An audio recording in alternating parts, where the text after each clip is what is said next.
हालो तो विद्यार्थी मित्रों આપણે લાસ્ટ લેક્ચરની અંદર વાત કરતા હતા સમાંગ સંતુલન। તો એની અંદર સમાંગ સંતુલન જોયું અને ત્યાર પછી વાયુમય પ્રણાલી માટે સંતુલન અચળાંક પણ તારવું અને એના ઉપરથી હવે આપણે દાખલાઓની વાત કરતા હતા। તો 7.3 અને 7.5 દાખલો છે એ આપણે કર્યો। હવે ત્યાર પછીનો આજે 7.4 દાખલો છે। તો આજે કોયડો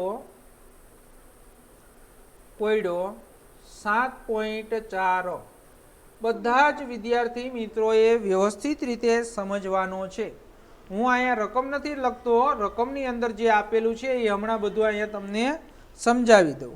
પહેલા તો સમીકરણ આપ્યું છે, તો સમીકરણ આપણે જોઈ લઈએ કે સમીકરણ છે કાર્બન મોનોક્સાઇડ।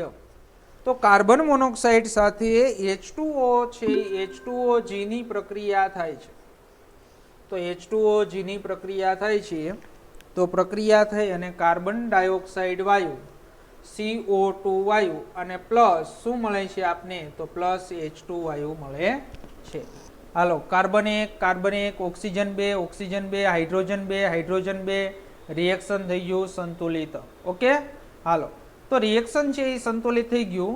તો હવે આપણે આ રિએક્શનની વાત કરીએ તો એની અંદર તમને પ્રક્રિયા માટે કેસીનું મૂલ્ય આપેલું છે। શેનું આપેલું છે? કેસીનું મૂલ્ય।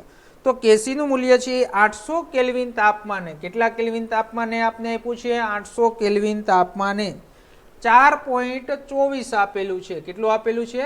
4.24। ઓકે, અને 800 કેલ્વિન તાપમાને તમને શું કીધું છે? 800 કેલ્વિન તાપમાને તમને સંતુલન સમયે, જોજો ખાસ સમજો વિદ્યાર્થી મિત્રો, બધાનું ધ્યાન અહીંયા હોવું જોઈએ। આ એક દાખલો આવડશે ને એટલે આવા છે 5 થી 7 દાખલાઓ છે એ તમને આવડી જશે। અને આ દાખલો છે એ દ્વિઘાત સમીકરણ વાળો છે। 10મા ધોરણની અંદર તમે જે દ્વિઘાત સમીકરણનો ઉકેલ આપણે મેળવવાનો છે।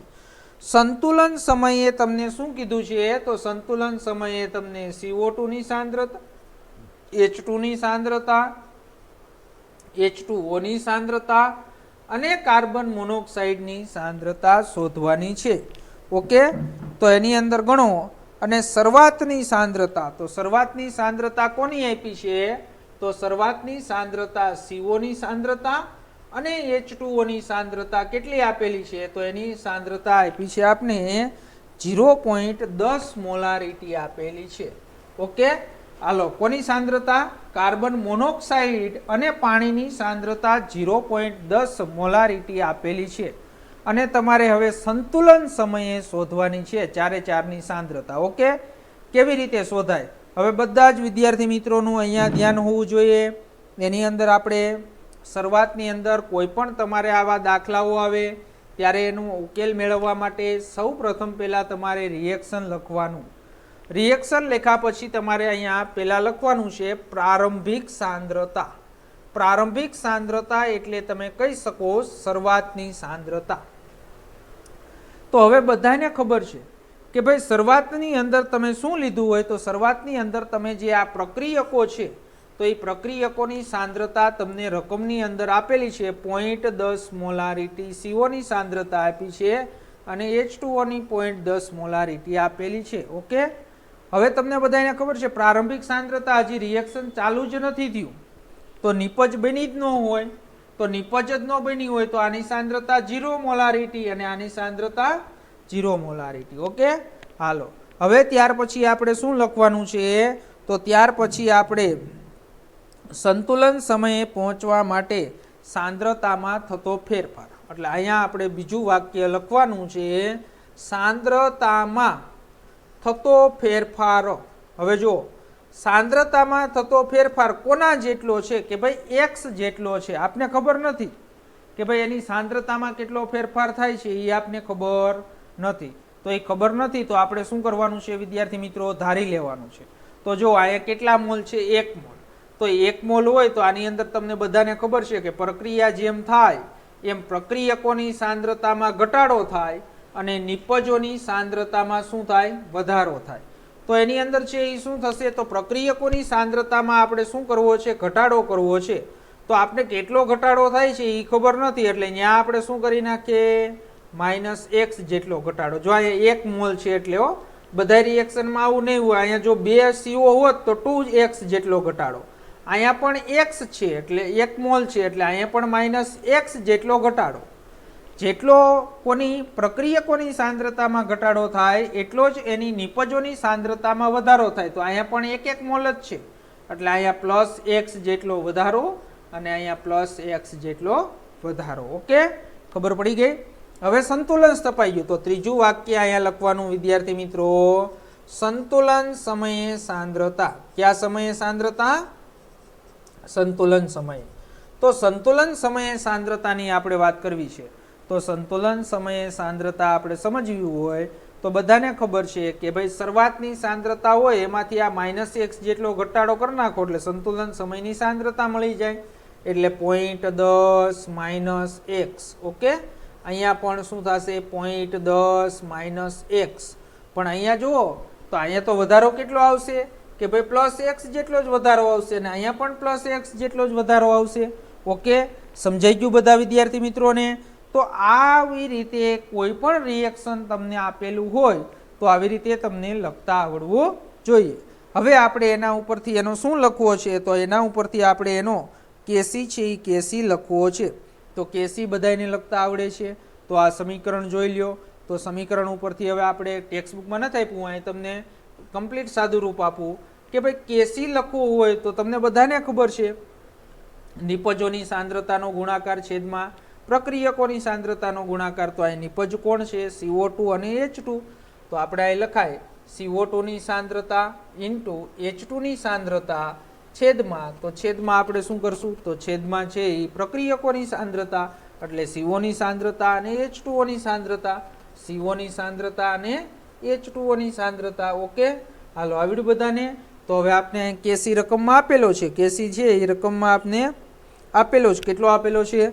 તો કેસી રકમમાં આપણે 4.24 આપેલો છે. તો અહીંયા એની કિંમત મૂકી દો 4.24. ઓકે, હાલો હવે જો સંતુલન સમયે સાંદ્રતા CO2 ની સાંદ્રતા x અને H2 ની સાંદ્રતા x. એટલે આપણે શું કરશું? અહીંયા x × x. ઓકે, છેદમાં કોની સાંદ્રતા લખવી છે સંતુલન સમયે? CO અને H2O ની સાંદ્રતા. જો કેટલી છે? 0.10 x. 0.10 x. તો અહીંયા લખો તમે 0.10 x × 0.10 x. ઓકે, હાલો તો 4.24 ઇક્વલ ટુ શું થઈ જશે? x² છેદમાં. તો છેદમાં શું થશે? 0.10 માઇનસ છે શું થશે? x². ઓકે, આવડે બધાને? હાલો તો હવે આ જે સમીકરણ છે એને x² ને આપણે છે શું કરવો છે? તો x² ને આપણે સૂત્રનો કરતા બનાવવો છે. તો પહેલાં આપણે આનું સાદુરૂપ આપી દઈએ 0.10 અને એનો x² કરી નાખીએ એટલે 4.24 ઇક્વલ ટુ શું થઈ જશે? અહીંયા x². ઓકે, પછી અહીંયા એનું સાદુરૂપ આપશો તો સાદુરૂપ આપતા 0.1² એટલે બધાને ખબર છે શું થઈ જશે? તો એ સૂત્ર બધાને આવડે છે. તો એની અંદર તમને ખબર છે આનું સાદુરૂપ આપો એટલે શું થઈ જશે? 0.01 પ્લસ છે પ્લસ શું થશે? x² અને માઇનસ શું થશે? 0.2x. ઓકે, હાલો હવે આપણે આની અંદર x² ને સૂત્રનો કરતા બનાવી દો. તો x² ને સૂત્રનો કરતા બનાવી દેશો એટલે શું થઈ જશે? 4.24 આ બાજુ આવશે એટલે ગુણાકારમાં આવી જશે ગુણ્યા 0.01 plus x² minus 0.2x. Okay, હવે આનો ગુણાકાર છે એ ઓલા બધા સાથે ગુણાકાર કરવો જોશે. તો હાલો એનો બધા સાથે ગુણાકાર કરી નાખીએ. તો ગુણાકાર કરી નાખીએ એટલે શું થશે? હાલો પેજ ફેરવી નાખું એટલે અહીં લખું છું હું x² ઇક્વલ ટુ ગુણાકાર કરતા જશું એટલે શું આવશે? 0.0424. ઓકે, હાલો પ્લસ શું થશે? 4.24 ગુણ્યા x² એટલે x². 4.24 ગુણ્યા x² માઇનસ શું થશે? 0.848x. ઓકે, હાલો તો હવે એની અંદર છે આપણે આ સમીકરણ તમે જોઈ શકો છો કોના જેવું થઈ ગયું? તો આ સમીકરણની છે એ તમે x² ને હજી શું છે કે અહીંયા x² છે. ઓકે, આ 4.24 x² છે તો એને માઇનસ કરી નાખો. તો હજી માઇનસ કરી નાખીએ એટલે શું થઈ જશે? 3.24 x² માઇનસ, હવે માઇનસ વાળું લખું છું હું, 0.848 એક્સ પ્લસ, તો પ્લસ શું થશે 0.0424 ઇક્વલ ટુ લખી શકાશે, શું લખી શકાશે 0. હાલો, તો 10મા ધોરણની અંદર તમે બધા જ વિદ્યાર્થીઓ ભણી ગયા, તો આ સમીકરણ છે તો એ સમીકરણને કયું સમીકરણ કહેવાય? દ્વિઘાત સમીકરણ. કેવી રીતે? તો દ્વિઘાત સમીકરણ યાદ હોય તો અહીં સમજાવી દો. ax સ્ક્વેર પ્લસ શું, ax સ્ક્વેર પ્લસ શું હોય bx પ્લસ શું હોય c ઇક્વલ ટુ 0. આવી ગયું એના જેવું સમીકરણ. તો હવે આપણે એનું સાદુરૂપ આપવું હોય, દ્વિઘાત સમીકરણનો ઉકેલ મેળવવું હોય તો એ આપણે મેળવતા આવડવું જોઈએ.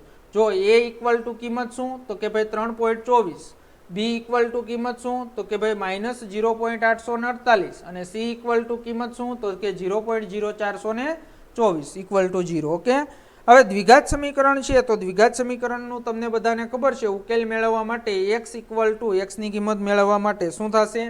Minus B plus or minus બે મળશે ને, એક વખત પ્લસ લઈને ગણવાનું અને એક વખત માઇનસ લઈને, અંડર રૂટ શું થશે? B square minus 4ac, B square minus 4ac upon 2a શું થશે? Upon 2a. ઓકે, હાલો, તો હવે x ની અંદર આપણે શું કરવાનું છે? તો x ની અંદર આપણે કિંમત મૂકી દેવાની છે. તો એની અંદર જો આ માઇનસ બી, તો માઇનસ માઇનસ આ માઇનસ કિંમત છે ને, તો માઇનસ માઇનસ પ્લસ એટલે શું થઈ જશે? 0.848. તો 0.848 પ્લસ ઓર માઇનસ, હવે અંડર રૂટ બી સ્ક્વેર, તો બી એટલે શું છે કિંમત? તો બી સ્ક્વેર ની અહીં કિંમત ખબર છે તમને, તો શું છે 0.848. તો 0.848 નો સ્ક્વેર, 0.848 નો શું કરશું આપણે? સ્ક્વેર. માઇનસ શું થશે? તો માઇનસ 4, તો માઇનસ 4 એની કિંમત કેટલી છે? તો એની કિંમત કેટલી છે? 3.24. તો ગુણ્યા 3.24 ગુણ્યા, તો ગુણ્યા શું થશે? એ સી ની કિંમત છે કેટલી છે?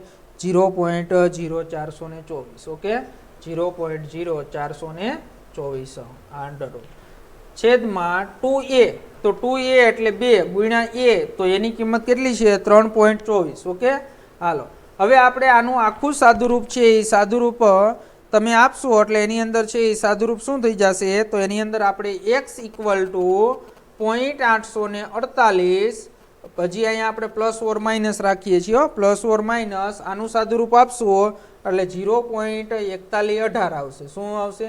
અને છેદમાં, તો છેદમાં છે એ શું થશે? તો 6.48. શું થશે?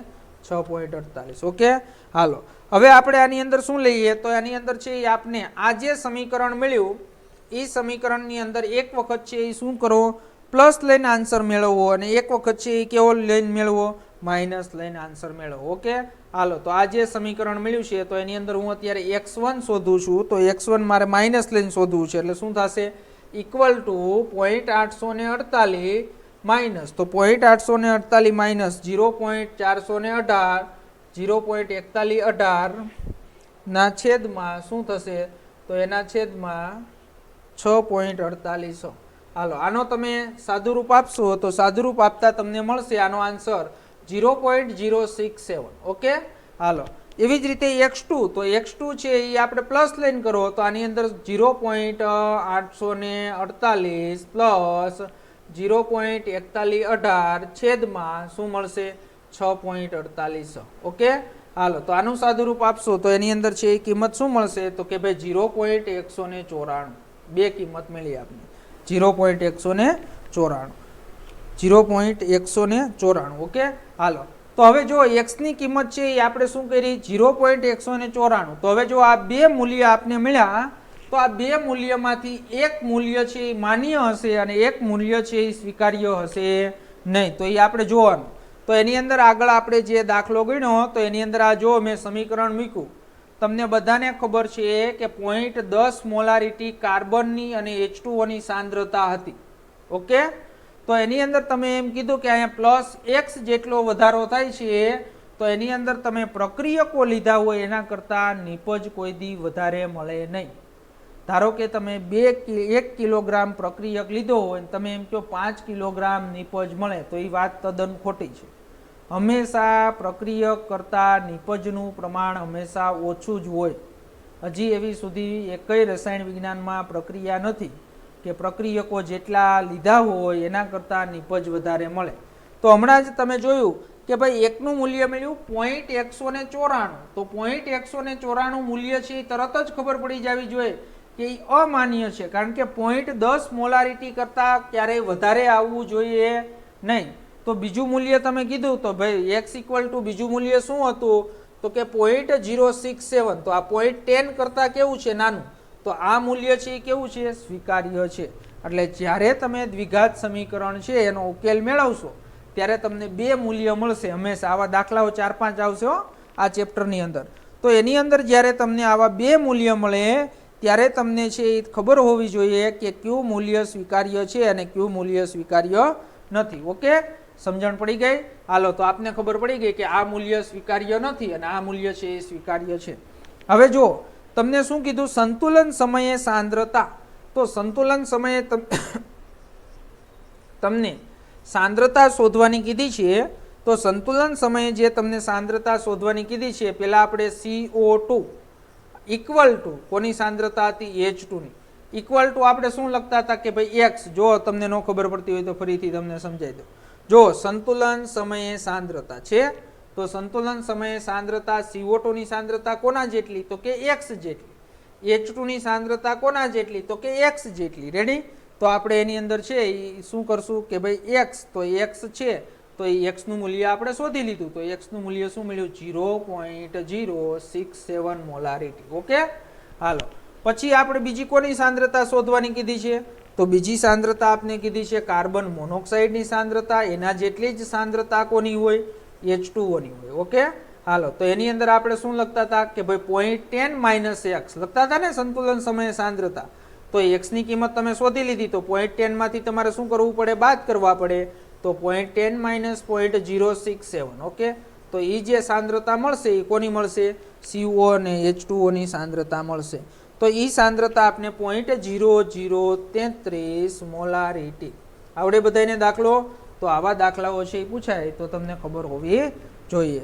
હાલો, તો 5 માર્ક્સની અંદર છે એ આવા દાખલાઓ છે એ દાખલાઓ પૂછાઈ શકે અને આવા દાખલાઓ છે એ આપણે આગળ પણ આવશે. તો આની અંદર છે આવા દાખલાઓની પ્રેક્ટિસ છે એ તમારે દ્વિઘાત સમીકરણનો ઉકેલ આપી અને પ્રેક્ટિસ કરવાની રહેશે. ઓકે, હવે આપણે અહીંયા જે સંતુલન છે એ પૂર્ણ કર્યું. તો એ સંતુલન છે એ કયું પૂર્ણ કર્યું તો સમાંગ સંતુલન છે એ આપણે શું કર્યું, પૂર્ણ કર્યું. હવે ત્યાર પછીના ટોપિકની વાત કરીએ, વિષમાંગ સંતુલન છે.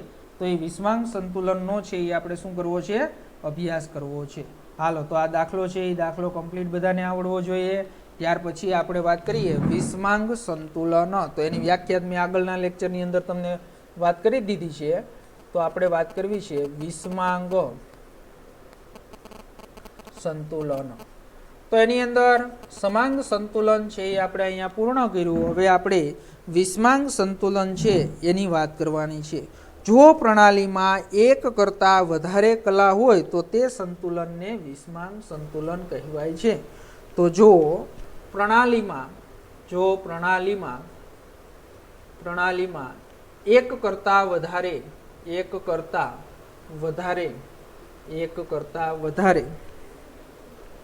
કલા હોય, કલા એટલે અવસ્થા, ખબર છે ને, કલા હોય તો તે સંતુલનને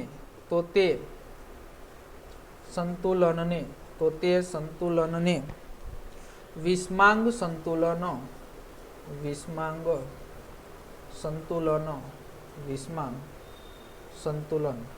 કહે છે. હાલ, તો એની અંદર વિદ્યાર્થી મિત્રો વિષમાંગ સંતુલનની વાત કરીએ તો જો પ્રણાલીમાં એક કરતાં વધારે છે તો એ વધારે કલા હોય તો તે સંતુલનને કયું સંતુલન કહેવાય, વિષમાંગ સંતુલન કહેવાય છે. ઓકે, હાલો. તો વિષમાંગ સંતુલનની આપણે વાત કરીએ તો વિષમાંગ સંતુલનની અંદર તમને ઉદાહરણ આપું તો ધારો કે એક બંધ પાત્રની અંદર છે તમે પાણી લ્યો છો તો H2O લિક્વિડ, એનું જો બાષ્પીભવન થાય તો બાષ્પીભવન થતા શું મળશે તો બાષ્પીભવન થતા H2O ગેસ મળશે. તો આમાં જે સંતુલન સ્થપાયું તો આ સંતુલનને કયું સંતુલન કહેવાય તો આ સંતુલનને છે વિષમાંગ સંતુલન કહેવાય. કેમ વિષમાંગ સંતુલન તો જો H2O લિક્વિડ છે ને અહીંયા H2O ગેસ છે, તો આ સંતુલનને આપણે કોના સંતુલન તરીકે? વિષમાંગ સંતુલન તરીકે ઓળખાય.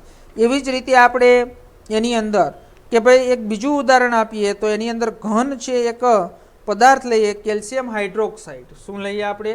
Calcium hydroxide, CaOH twice. તો CaOH ટ્વાઇસ છે એ શું છે? તો એ સોલિડ છે. શું છે? સોલિડ. તો CaOH ટ્વાઇસ સોલિડ છે. હવે એનું આપણે શું કરવું છે? સંતૃપ્ત દ્રાવણ બનાવવું છે.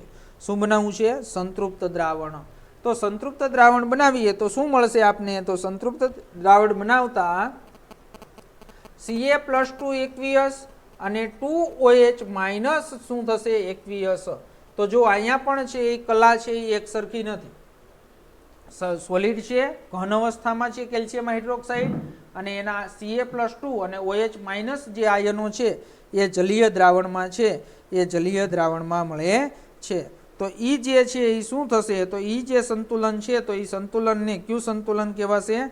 તો તે સંતુલનને છે એ વિષમાંગ સંતુલન તરીકે ઓળખાય છે. ઓકે, તો વિદ્યાર્થી મિત્રો આ જે સંતુલન છે એ વિષમાંગ સંતુલન છે. હવે જે વાત કરવા જઈ રહ્યો છો એ નીટ અને JEE માટે મોસ્ટ IMP છે, અને આ જ વસ્તુ ક્યારેય ભૂલાવી જોઈએ નહીં. ઓકે, હાલો. તો એની અંદર આના ઉપરથી ઘણા બધા છે MCQ છે, એ MCQ તમારે હોય છે, અને વારંવાર છે એ વિદ્યાર્થીઓને કહેવા છતાં આમાં બધા જ વિદ્યાર્થીઓ શું કરે છે? તો બધા જ વિદ્યાર્થીઓ ભૂલ કરે છે. તો જ્યારે શુદ્ધ ઘન અને પ્રવાહી હોય કોઈ પણ પદાર્થ છે, આ ખાસ વસ્તુ સમજજો, એના હમણાં ઉદાહરણ આપીને તમને સમજાવું.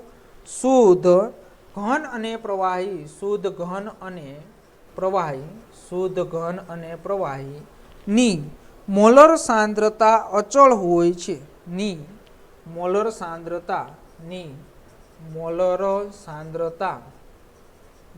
સાંદ્રતા અચળ હોય છે. બસ આટલું જ તમારે સમજવાનું છે. મોલર સાંદ્રતા કેવી હોય છે? અચળ હોય છે. તો વિદ્યાર્થી મિત્રો ખાસ કે કોઈ પણ જ્યારે સંતુલન હોય એમાં જ્યારે શુદ્ધ કેવો પદાર્થ હોય? ઘન પદાર્થ અથવા તો શુદ્ધ પ્રવાહી પદાર્થ હોય તો ત્યારે તેની મોલર સાંદ્રતા કેવી હોય છે? તો એની મોલર સાંદ્રતા અચળ હોય છે. એટલે ધારો કે આપણે પદાર્થ કોઈ છે એને આપણે X લઈએ. શું લઈએ? અત્યારે કોઈ પદાર્થનું નામ નથી આપતો, એને આપણે શું કહીએ છીએ? X પદાર્થ કહીએ છીએ. તો X જ્યારે પદાર્થ છે એ કેવો હોય? સોલિડ હોય, અથવા X છે એ કેવો હોય? લિક્વિડ હોય, ત્યારે તેની સાંદ્રતા છે તો એ સાંદ્રતા કેવી થશે? તો એની સાંદ્રતા છે એ કેવી હશે? તો એની સાંદ્રતા અચળ હોય છે. તો એની સાંદ્રતા છે એ કેવી છે? અચળ હોય છે. ઓકે, સમજણ પડી? પણ જો એનાથી વિરુદ્ધ, તો એની અંદર તમને હવે ખબર જ પડી ગઈ. જો તમે શું કીધું કે ભાઈ શુદ્ધ છે એ ઘન અને શુદ્ધ છે એ પ્રવાહી હોય ત્યારે એની સાંદ્રતા છે એ સાંદ્રતા કેવી થાય? તો ત્યારે એની સાંદ્રતા છે એ અચળ થશે. શું થશે? અચળ. તો એની અંદર હવે શું બાકી રહ્યું? તો કે ભાઈ XG અને બીજી કઈ અવસ્થા રહી? X એકવીયસ. તો જ્યારે X છે એ વાયુ સ્વરૂપે હોય, કેવા સ્વરૂપે હોય? વાયુ સ્વરૂપે, અને જલીય દ્રાવણ હોય ત્યારે છે એ શું થશે? તો ત્યારે એના છે એ X ની સાંદ્રતા છે એ શું થશે? તો એની સાંદ્રતા છે એ સાંદ્રતા બદલાય છે. શું કા બદલાય? તો તમને બધાને ખબર છે વાયુનું છે એ શું હોય? તો વાયુનું કદ. તો વાયુનું કદ છે એ શું થશે? બદલાશે. અને જ્યારે એકવીયસ હોય ત્યારે એનું કદ પણ છે એ શું થાય છે? બદલાય છે. ઓકે, તો હવે જે એવા MCQ જે તમને પૂછાય છે એવા 2-3 ઉદાહરણ તમને હું આપીને સમજાવું. તો જ્યારે વિષમાંગ સંતુલન આપ્યું હોય અને ત્યારે તમને છે એના તમને શું કહે? સંતુલન અચળાંક લખવાનું કહે. તો સંતુલન અચળાંક ત્યારે તમને ખાસ આવડવા જોઈએ. ઓકે, હાલો. તો એની અંદર આપણે સંતુલન અચળાંકની અંદર એક પ્રક્રિયા હું તમને આપું તો એની અંદર આપણે લખીએ CaCO3 કેલ્શિયમ કાર્બોનેટ. તો કેલ્શિયમ કાર્બોનેટ છે એ શું છે? સોલિડ. તો કેલ્શિયમ કાર્બોનેટ જે સોલિડ છે તો એને ગરમ કરવામાં આવે છે. તો તમને બધાને ખબર છે, 10મા ધોરણથી ભણતા હો છો. શું મળે? કેલ્શિયમ ઓક્સાઇડ સોલિડ મળશે, અને પ્લસ શું મળશે? કાર્બન ડાયોક્સાઇડ વાયુ મળશે. તો હવે તમે છે એ શું કરશો? તો એની અંદર છે એ રિએક્શન છે એ તમારું કેવું છે? સંતુલિત જ છે. હવે રિએક્શન સંતુલિત કરવાની જરૂર નથી, પણ જો તમે આનો શું લખો? Kc લખો. શું લખો? Kc. તો આનો જો કેસી લખવામાં આવશે તો કેસી લખશો તમે તો શું થશે? તો કેસી, તો તમને એમ થાય કે સાહેબ તમે તો આગળ એમ કીધું હતું કેસી આનું લખવું હોય તો કેસી કેમ લખાય? તો કેસી તમને ખબર છે નિપજોની સાંદ્રતાનો ગુણાકાર છેદમાં પ્રક્રિયકોની સાંદ્રતાનો ગુણાકાર. એટલે તમે આમ લખો કેલ્શિયમ ઓક્સાઇડની સાંદ્રતા ઇન્ટુ CO2 ની સાંદ્રતા છેદમાં શું લખશો? CaCO3 ની સાંદ્રતા. ઓકે, પણ આ સમીકરણ છે એ સમીકરણ અહીંયા ખોટું પડશે. શા માટે? તો એની અંદર તમને બધાને ખબર જ હોવી જોઈએ કે ભાઈ CaCO3 છે એ પણ સોલિડ છે અને કેલ્શિયમ ઓક્સાઇડ છે એ પણ સોલિડ છે. તો પ્રક્રિયા દરમિયાન આ સોલિડ હોવાના કારણે તેની સાંદ્રતા છે તો એની સાંદ્રતા કેવી હશે? તો એની સાંદ્રતા કેવી છે? અચળ. કોની સાંદ્રતા અચળ હોય? એક શુદ્ધ સોલિડ હોય ત્યારે અને એક શુદ્ધ લિક્વિડ હોય ત્યારે. તો એની સાંદ્રતા છે એ કેવી હોય? અચળ હોય. તો હવે તમારે જો આ વિષવાંગ સંતુલન છે તો હવે તમારે આ સમીકરણ છે એ લખવું હોય તો એ સમીકરણ કેવી રીતે લખી શકાશે? Kc. ઓકે, તો તમને ખબર છે કે આ CO2 છે તો CO2 ની સાંદ્રતા, એટલે આ બેની સાંદ્રતા અચળ છે એટલે એ લખવાની જરૂર નથી. એટલે CO2G ની સાંદ્રતા, એટલે એના Kc ઇક્વલ ટુ શું થશે? તો એના Kc ઇક્વલ ટુ છે એ CO2 ની સાંદ્રતા થશે. ઓકે, અને જો આનો Kp લખવાનો કે તો Kp લખવાનો એટલે તમને ખબર જ છે એની સાંદ્રતા દબાણની અંદર દર્શાવવાની. તો શું થઈ જાય? PCO2. શું થશે? PCO2. ઓકે, હાલો, તો આની અંદર તમને એમ કીધું છે કે જો 1100 કેલ્વિન તાપમાને જો સંતુલનમાં હોય તો એ CO2 નું શું આપ્યું છે? તો CO2 નું દબાણ આપ્યું છે. હાલો, આ પ્રક્રિયા 1100 કેલ્વિન તાપમાને હોય. કેવા કેલ્વિન તાપમાને? 1100 કેલ્વિન તાપમાને. ત્યારે એની અંદર પાત્રની અંદર સંતુલન સ્થપાયેલું હોય ત્યારે તમને CO2 નું શું આપ્યું છે? દબાણ આપ્યું છે. કેટલું આપેલું છે? તો કે 2.0 × 10⁵ પાસ્કલ આપેલું છે. ઓકે, આ એનું શું આપ્યું છે? દબાણ આપ્યું છે. તો 1100 કેલ્વિન તાપમાને તમે પ્રક્રિયા ઉપરથી તમે એને શું શોધવાનો છે? તો પ્રક્રિયા ઉપરથી તમારે એનો છે Kp શોધવો હોય તો Kp શોધી શકો. તો હમણાં જ તમે સૂત્ર લખ્યું Kp ઇક્વલ ટુ શું થાય? PCO2. ઓકે, હાલો, તો Kp ઇક્વલ ટુ PCO2 થશે. તો Kp ઇક્વલ ટુ શું થશે? તો PCO2 તમને આપ્યું છે, એનું દબાણ કેટલું આપ્યું છે? 2.0 × 10⁵ પાસ્કલ. પણ આપણે એને 12માં ફેરવવું હોય તો ભાંગા હજી શું કરી નાખાય? 10⁵ પાસ્કલ. એટલે 10⁵ પાસ્કલ 10⁵ પાસ્કલ કેન્સલ, એટલે શું થઈ ગયું? 2 12 દબાણો. ઓકે, તો એની અંદર PCO2 ઇક્વલ ટુ, તો એનો Kp છે એ Kp કેટલો મળશે? 2 12. ઓકે, આવડે બધાને? હાલો, તો આવા હજી 2 ઉદાહરણ આપને આપ્યા છે તો એ 2 ઉદાહરણનો તમને છે એ શું લખતા? કેસી લખતા છે. કેસી લખતા હજી શીખવાડું એટલે તમે છે એ ક્યારેય આની અંદર ભૂલ કરો નહીં. હાલો, તો 2 એના હજી ઉદાહરણો આપેલા છે તો એ 2 ઉદાહરણોની આપણે વાત કરી. તો એની અંદર એક આપ્યું છે નિકલ ધાતુ સાથે કાર્બન મોનોક્સાઇડની પ્રક્રિયા કરો. તો એની અંદર આપને આ રિએક્શન આપ્યું છે Ni સોલિડ સાથે કાર્બન મોનોક્સાઇડની પ્રક્રિયા, એટલે 4CO ની પ્રક્રિયા કરીએ છીએ. તો 4CO ની પ્રક્રિયા કરતા શું મળે છે? તો 4CO ની પ્રક્રિયા કરતા આપને NiCO4 આપે છે. શું આપે છે? NiCO4. આ પણ વાયુ સ્વરૂપે છે. ઓકે, હાલો, તો હવે આ પ્રક્રિયા જે આપી છે તો આનો સંતુલન અચળાંક લખવાનું કીધું છે. તો જો Ni સોલિડ છે તો સોલિડ અને લિક્વિડ હોય તો એની સાંદ્રતા તો પ્રક્રિયા દરમિયાન શું થાય છે? અચળ રહે છે. તો આપણે આનો Kc લખવો હોય તો Kc ઇક્વલ ટુ શું લખાશે? તો નિપજ. જો તો નિપજ આ વાયુ સ્વરૂપે છે તો એની સાંદ્રતા ઉપર આધાર રાખશે. આ CO છે એ પણ વાયુ સ્વરૂપે છે તો એને ઉપર આધાર રાખશે. એટલે નિપજોની સાંદ્રતા એટલે શું લખશો તમે? NiCO4. ઓકે, છેદમાં, તો છેદમાં હવે 2 પ્રક્રિયક છે પણ જો આ સોલિડ છે એટલે આ નહીં લખાય, એટલે આ જ લખશું આપણે. એટલે શું થશે? COG ની સાંદ્રતા અને એનો શું થઈ જશે? તો એનો ઘાતાંક 4. ઓકે, તો આ કેસી લખતા તમને આવડો તો આવી રીતે છે યાદ રાખવાનું છે. ઓકે, હાલો, બીજું એક હજી આપ્યું છે આપને, એ પણ જોઈ લઈએ અને એના ઉપરથી એનો કેસી લખતા શીખીએ. તો એની અંદર તમને રિએક્શન આપ્યું છે Ag2 silver oxide. Ag2O silver oxide કેવા સ્વરૂપે છે? સોલિડ સ્વરૂપે. પ્લસ શું થશે? 2HNO3. તો 2HNO3 છે એ કેવા સ્વરૂપે છે? તો 2HNO3 એકવીયસ સ્વરૂપે છે. ઓકે, હાલો, તો એની અંદર છે નિપજ શું મળે છે? તો 2AgNO3 એકવીયસ, 2AgNO3 એકવીયસ અને પ્લસ, તો પ્લસ આપણે શું મળે છે? H2O liquid. શું મળે છે? H2O liquid. હાલો, હવે આપણે અહીંયા શું મળ્યું? લિક્વિડ. પછી અહીંયા એકવીયસ, અહીંયા સોલિડ. તો જ્યારે શુદ્ધ સ્વરૂપે છે એ શુદ્ધ સ્વરૂપે હોય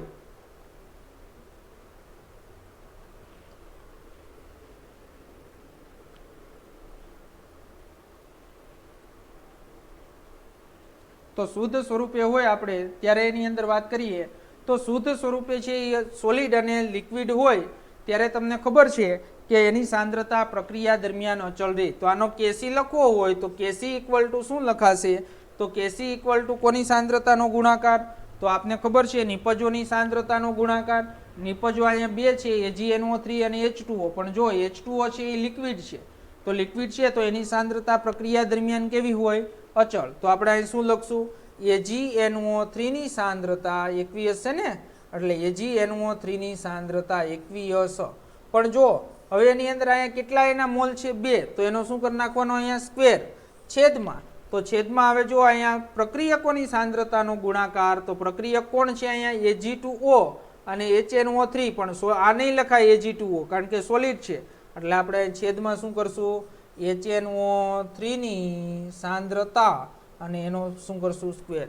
તો હવે વિદ્યાર્થી મિત્રો કોઈ પણ વિષમાંક સંતુલન આપે તો તે સંતુલનની અંદર ખાસ તમારે યાદ રાખવાનું છે વિષમાંક સંતુલનો.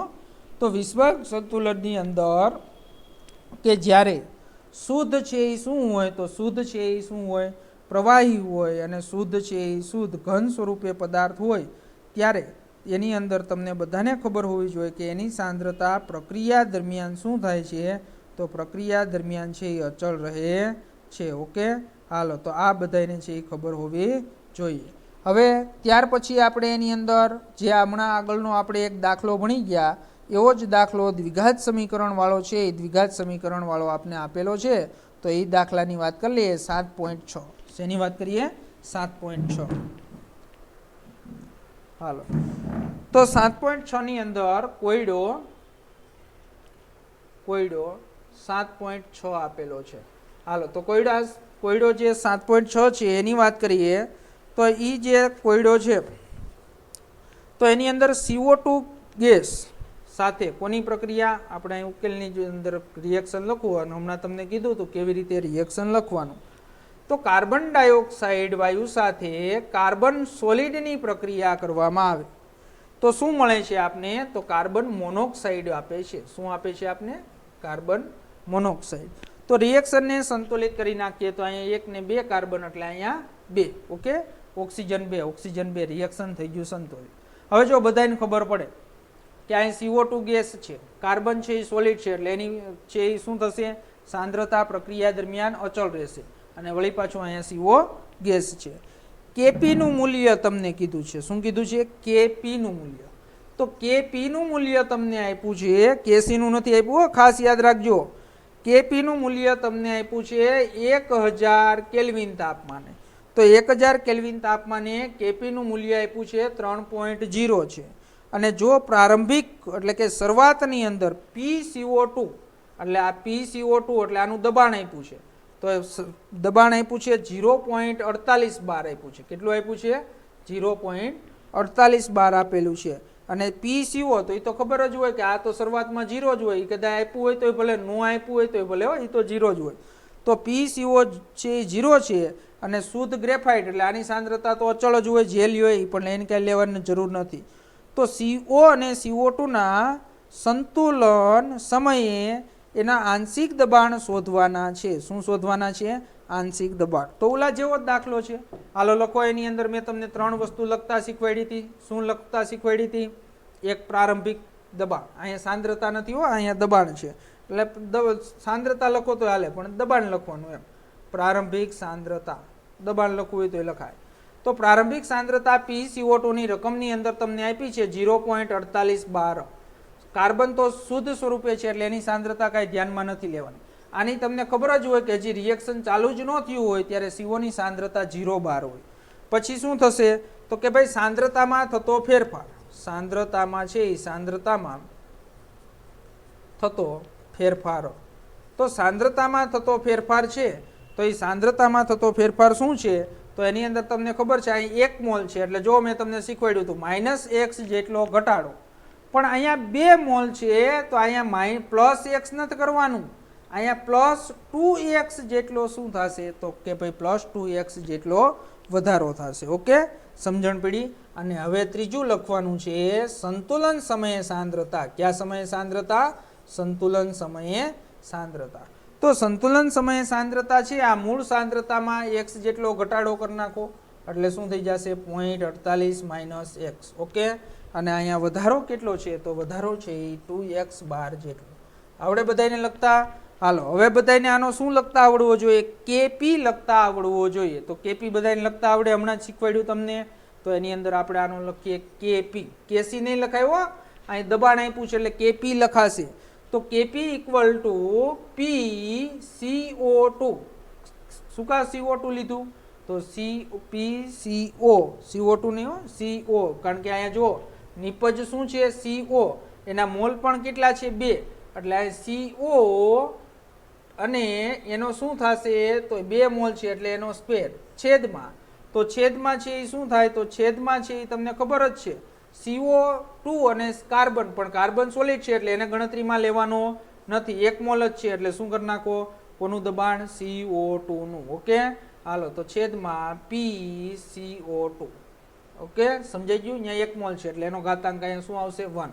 હવે જો કેપી તમને આપેલો છે તો કેપી તમને આપેલો છે અને PCO2 અને PCO2 નું દબાણ તમને ખબર છે. તો હવે આપણે જેમ આગળ દ્વિઘાત સમીકરણ જોયું હતું તો એ દ્વિઘાત સમીકરણ છે એ આપણે આવશે. ઓકે, હાલો તો એની અંદર તમે જો PCO2 છે એનું દબાણ કેટલું છે સંતુલન સમયે તો તમને કીધું છે 2x. કેટલું છે 2x, એટલે કેપી ઇક્વલ ટુ 2x નો સ્ક્વેર. ઓકે, 2x નો સ્ક્વેર છેદમાં PCO2 નું દબાણ 0.48 માઇનસ x એટલે શું થઈ જશે 0.48 માઇનસ x. ઓકે, હાલો હવે આપણે આનું સાદું રૂપ આપીએ તો એની અંદર છે એ શું થઈ જશે તો કેપી ની કિંમત આપેલી છે તમને, કેટલી આપેલી છે 3.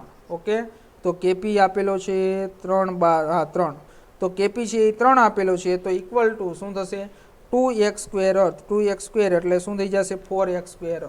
તો 4x સ્ક્વેર છેદમાં શું થશે 0.48 માઇનસ શું થશે x. ઓકે, હાલો હવે 4x સ્ક્વેર ને આ બાજુ લઈ લો એટલે શું થઈ જશે 4x સ્ક્વેર ઇક્વલ ટુ તો 4x square equal to 3 into 0.48 minus શું થઈ જશે x. હાલો ગુણાકાર કરી નાખો તો ગુણાકાર કરી નાખશો એટલે શું થઈ જશે 4x સ્ક્વેર ઇક્વલ ટુ 3 ગુણ્યા 0.48 એટલે 1.44 શું થશે 1.44 અને માઇનસ શું થશે 3x. ઓકે, હાલો હવે આને છે એ શું કરીએ આ બાજુ લઈ લઈએ એટલે આ માઇનસ છે એ પ્લસ થઈ જશે એટલે 4x square plus 3x minus શું થશે તો માઇનસ 1.44 ઇક્વલ ટુ શું થશે તો ઇક્વલ ટુ છે એ 0. ઓકે, હાલો કોના જેવું થઈ ગયું દ્વિઘાત સમીકરણ હમણાં જોયું a બરાબર શું થશે 4, પછી b બરાબર શું થશે 3 અને c બરાબર છે એ શું થશે માઇનસ 1.44. ઓકે, હાલો તો હવે દ્વિઘાત સમીકરણ બધાને આવડે છે એનો ઉકેલ મેળવવા માટે. તો એના ઉકેલ મેળવવા માટે આપણે શું કરશું x ઇક્વલ ટુ શું થશે minus b plus or minus under root શું થશે b square minus 4ac. b square minus 4ac upon શું થશે 2a. ઓકે, હાલો તો x equal to minus b કેટલી કિંમત છે તો કે 3. તો minus 3 plus or minus under route b square એટલે શું થશે 3 નો સ્ક્વેર. તો 3 નો સ્ક્વેર માઇનસ 4ac એટલે 4ac એટલે શું થશે 4a. કેટલો છે તો એ 4 એટલે 4 ગુણ્યા 4 ગુણ્યા માઇનસ 1.44 છેદમાં 2a એટલે 2 ગુણ્યા a. તો એની કિંમત કેટલી છે તો એની કિંમત છે 4. ઓકે, હાલો તો હવે એની અંદર આપણે સાદુરૂપ આપશો તો સાદુરૂપ આપતા છે એ આપને શું મળશે તો એની અંદર x equal to -3 plus or minus આનો છે એ સાદુરૂપ આપી દો એટલે 5.66 છેદમાં 8. ઓકે, 4 દુ 8. હાલો તો હવે એની અંદર છે એ આપણે આની અંદર મૂલ્ય છે એ મેળવીએ તો એની અંદર પહેલાં પ્લસ લાઈન મૂલ્ય મેળવવું છે. તો જો પ્લસ લાઈન તમે મૂલ્ય મેળવશો તો x નું મૂલ્ય કેવું આવશે તો x નું મૂલ્ય ઋણ આવશે. તો તમને બધાને ખબર હોય કે કોઈ પણ છે એની સાંદ્રતા ક્યારેય માઇનસમાં આવે નહીં. તો હવે આપણે છે એ શું કરશું, તો માઇનસ લાઈન ગણીએ, તો માઇનસ લાઈન ગણીએ એટલે માઇનસ માઇનસ શું થઈ જાય, પ્લસ. એટલે એક્સ ઇક્વલ ટુ શું થશે, 2.66 ના છેદમાં શું કરશું 8, તો એક્સ ઇક્વલ ટુ શું થશે, તો એક્સ ઇક્વલ ટુ 0.33. ઓકે, હાલો. તો એની અંદર આ એક્સની કિંમત છે એ તમને મળી ગઈ. હાલો, એક્સની કિંમત મળી ગઈ એટલે તમને બધાને ખબર જ છે. તો એક્સની કિંમત ઉપરથી છે એ તમે સંતુલન સમયે જે સાંદ્રતા લખી છે તો એ તમને આવડી જાય. તો એની અંદર PCO, તો PCOની સાંદ્રતા તમે શું લખી હતી સંતુલન સમયે, જો ન ખબર પડતી હોય તો જોઈ લેવાનું. તો સંતુલન સમયે PCOની સાંદ્રતા લખી છે 2x, એટલે જે x મળ્યો એને ગુણ્યા કરી નાખો 2. ઓકે, હાલો. તો એને ગુણ્યા છે એ આપણે શું કરી નાખીએ 2, એટલે 0.33 ગુણ્યા 2 એટલે શું મળી, PCO2ની 0.6612. ઓકે, આવડે બધાને. હાલો, PCOની સાંદ્રતા. હવે તમારે એની અંદર શું કરવું છે, તો PCOની સાંદ્રતા મળી ગઈ. PCO2ની સાંદ્રતા, તો PCO2ની સાંદ્રતા તમારે જોઈ લેવાની આગળ તમે જે સમીકરણ લખ્યું છે એમાં. તો એની અંદર તમે જોઈ લેશો એટલે શું છે 0.48 માઇનસ એક્સ, એટલે 0.48 માઇનસ એક્સ કરવો તો 0.48 માઇનસ એક્સ, તો એક્સની કિંમત તમે મેળવી લીધી છે. તો 0.48 માઇનસ 0.33, તો જે મળશે એ તમને કોની સાંદ્રતા મળશે, PCO2નું દબાણ મળશે. એટલે 0.1512 શું મળશે, 0.1512. ઓકે, હાલો. તો વિદ્યાર્થી મિત્રો, આવી રીતે દાખલો જે આગળનો જે દ્વિઘાત સમીકરણનો દાખલો હતો એ જ દાખલો પાછો અહીંયા આપણે ગણ્યો. તો આવા જે આગળ છે એ પણ દાખલાઓ છે, એ દાખલાઓ આવશે. તો 10મા ધોરણની અંદર તમે જે દ્વિઘાત સમીકરણ ભણી ગયા છો તો એ દ્વિઘાત સમીકરણ તમને આવડવું જોઈએ. ઓકે, હાલો. તો એની અંદર આ વાત કરી આપણે વિષમાંગ સંતુલનની. તો સમાંગ સંતુલન ભણ્યા, વિષમાંગ સંતુલન ભણ્યા. તો હવે ત્યાર પછી આપણે એની અંદર તમારો જે સિલેબસ છે એમાં જોઈ લો કે ભાઈ ત્યાર પછીનો ટોપિક છે સંતુલન અચળાંકના અનુપ્રયોગો. અનુપ્રયોગો એટલે ઉપયોગો. તો સંતુલન અચળાંકના જે અનુપ્રયોગો છે તો એ આપણા સિલેબસની અંદર છે કે નહીં જોઈ લો. હાલો, તો એની અંદર આપણે સમાંગ સંતુલન અને વિષમાંગ સંતુલન છે એની વાત કરી. તો સમાંગ સંતુલન અને વિષમાંગ સંતુલન છે એ તમે સમજ્યા. અને મેં એની અંદર તમને ખાસ કીધું છે વિદ્યાર્થી મિત્રો, વિષમાંગ સંતુલનની અંદર જ્યારે એક્સ છે એટલે કે કોઈ પણ પદાર્થ શુદ્ધ સોલિડ સ્વરૂપે અથવા શુદ્ધ છે એ કેવા સ્વરૂપે, તો શુદ્ધ છે એ પ્રવાહી સ્વરૂપે હોય ત્યારે તેની સાંદ્રતા પ્રક્રિયા દરમિયાન છે તો એ પ્રક્રિયા દરમિયાન કેવી હોય, અચળ હોય છે. તો ત્યાર પછીનો ટોપિક આપણો 7.6 છે. તો સંતુલન અચળાંકના અનુપ્રયોગો. શું છે, સંતુલન અચળાંકના અનુપ્રયોગો અને એના ઉપરથી દાખલાઓ આપણા સિલેબસની અંદર છે. ઓકે, 7.7 નથી, પાછું 7.8 છે. હાલો, તો એની અંદર આપણે વાત કરી દઈએ. ત્યાર પછી સંતુલન અચળાંકના અનુપ્રયોગો આપણે જોઈએ. આજેના 5 મુદ્દાઓ છે તો એ 5 મુદ્દાઓ તમને સમજાવું. તો એની અંદર 7.6 સંતુલન અચળાંકના અનુપ્રયોગો. અનુપ્રયોગો એટલે તમને બધાને ખબર છે શું થશે, તો અનુપ્રયોગો એટલે ઉપયોગો. ઓકે, હાલો.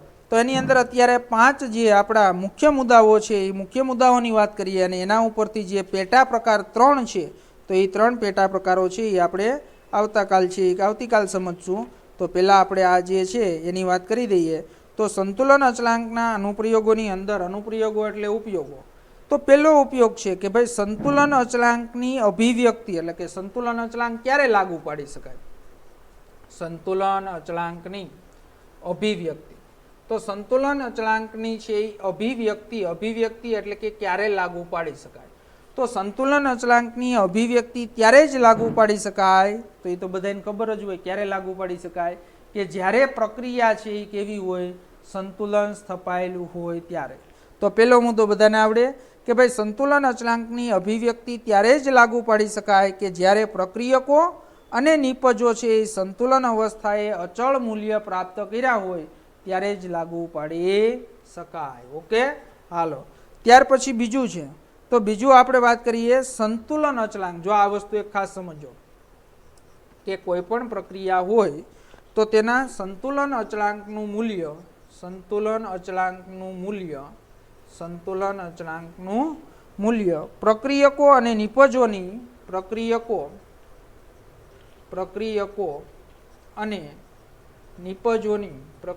અને નિપજોની સાંદ્રતાથી, નિપજોની પ્રારંભિક સાંદ્રતાથી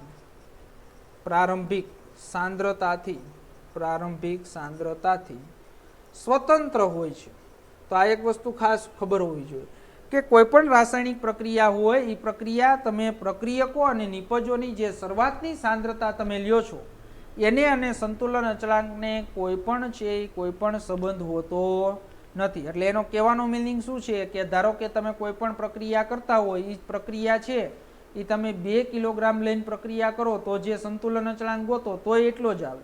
એ પ્રક્રિયા 5 કિલોગ્રામ લઈને અને પ્રક્રિયા કરો તો સંતુલન અચળાંક એટલો જ આવે. એટલે કહેવાનો મતલબ શું છે, સંતુલન અચળાંકનું મૂલ્ય પ્રક્રિયકો અને નિપજોની પ્રારંભિક સાંદ્રતાથી કેવું હોય છે, સ્વતંત્ર હોય છે. તો સંતુલન અચળાંક તમને મેં આગળ જ કીધું, 2 દાખલાય ભણી ગયા કે ભાઈ સંતુલન અચળાંક આપ્યો હોય ત્યારે તાપમાન આપેલું હોય તો સંતુલન અચળાંક કોના ઉપર આધાર રાખે, તો એ ત્રીજો પોઈન્ટ કે ભાઈ સંતુલન અચળાંક છે તો એ સંતુલન અચળાંકનું મૂલ્ય તાપમાન આધારિત હોય છે. કોના આધારિત હોય છે, તાપમાન આધારિત. તો સંતુલન અચળાંકનું મૂલ્ય છે એ મૂલ્ય કોના આધારિત હોય, તો સંતુલન અચળાંકનું મૂલ્ય તાપમાન આધારિત હોય છે. જો તાપમાન બદલાય તો તેનો સંતુલન અચળાંક છે એ શું થાય છે, બદલાય છે. એટલે કોઈ પણ રાસાયણિક પ્રક્રિયા આપેલી હોય તો તે તાપમાને તેનું જે સંતુલન અચળાંકનું મૂલ્ય આપેલું હોય એને અદ્વિતીય, યુનિક એટલે એક જ, તો એ મૂલ્ય આપને મળે છે. જો તમે એની અંદર તાપમાન બદલાવશો તો એનો સંતુલન અચળાંક પણ શું થશે, બદલાશે. ઓકે, આવડે બધાને? હાલો, ત્યાર પછી ચોથું છે, તો ચોથો મુદ્દો છે કે પ્રતિગામી પ્રક્રિયા માટે સંતુલન અચળાંક પુરોગામી પ્રક્રિયા માટે સંતુલન અચળાંક જેટલો જ હોય છે પણ એકબીજાનો કેવો હોય, વ્યસ્ત. તો એ પણ આપણે આગળ વાત કરી છે કે ભાઈ જો પુરોગામી પ્રક્રિયા અને પ્રતિગામી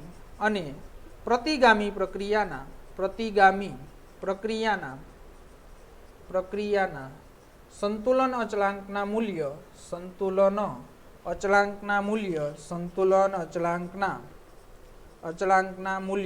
કેવા હોય છે, સમાન હોય છે.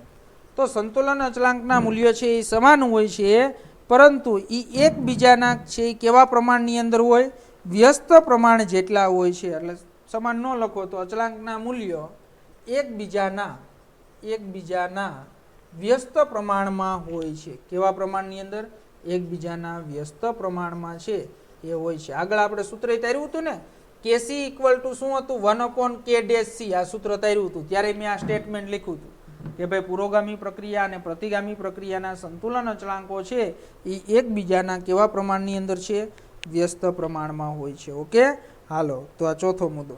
ત્યાર પછી પાંચમા મુદ્દાની વાત કરીએ તો પાંચમો મુદ્દો શું કહે છે આપને કે ભાઈ પ્રક્રિયાના સંતુલન અચળાંક કે, તો સંતુલન અચળાંક કે છે એને અનુરૂપ પ્રક્રિયા સાથે સંબંધિત હોય છે.